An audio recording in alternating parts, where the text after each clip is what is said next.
Hey everyone, welcome to another video. So it's a little different video this week. I'm on my balcony and I know you guys have asked for short game footage in the past. So it was my day off yesterday and I had a chance to go to Marina Bay Sands Golf Club to practice short game myself because, man, I needed to. But when I was practicing, I thought it'd be a great opportunity to record some footage and maybe share an idea or concept with you guys on how to choose your clubs when chipping.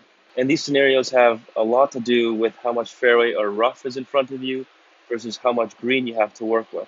So let me get to the course and explain further. And if you enjoyed the video, please leave a like. And if you are visiting my channel for the first time, please subscribe to see more golf related content.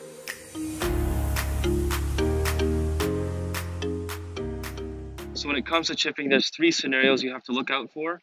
I will be going over those scenarios and demonstrating it myself. I think a lot of people have this idea that they only need to hit one club around the green, which can work for some people, but I think that if you just read the scenario that you're in and choose the club that's appropriate for that scenario, you will drastically improve your odds of getting the ball closer to the hole.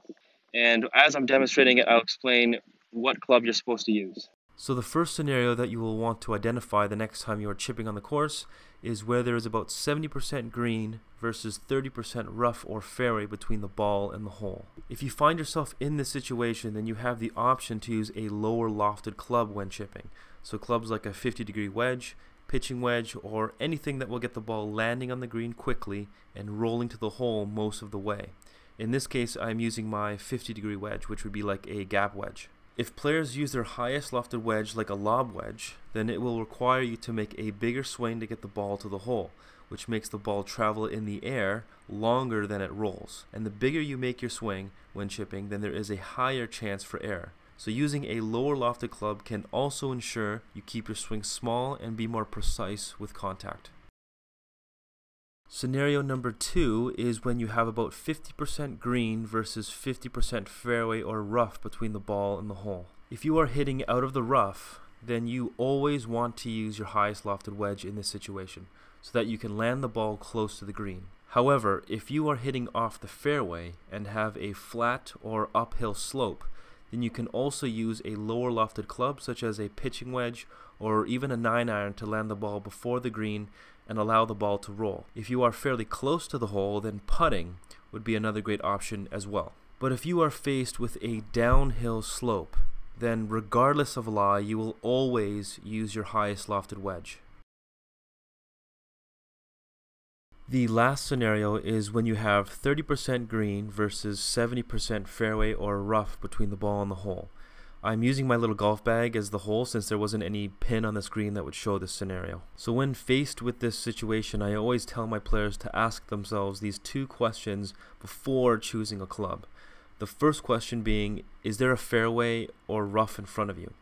If the answer is rough, then no matter what, you choose your highest lofted wedge since you are forced to carry the rough. If the answer is fairway, then you have more options. The next question would be if you are hitting uphill or downhill. If the answer is downhill, then you will always use a higher lofted wedge, such as your 60-degree wedge or 56-degree, to prevent the ball from rolling too far beyond the hole. If you answer uphill, then I would recommend you use a lower lofted club such as a gap wedge, pitching wedge, or even a 9-iron to bump and run the ball.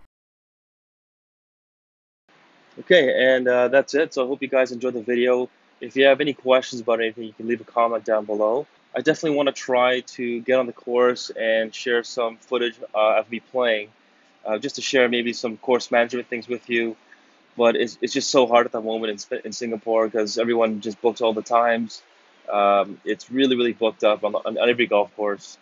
And so anytime I do get a chance to play, it's with a student. So filming while I'm playing with them is probably not a good idea. So, but until then, I'm just going to continue what I'm doing and maybe squeeze in a few more short game videos for you guys.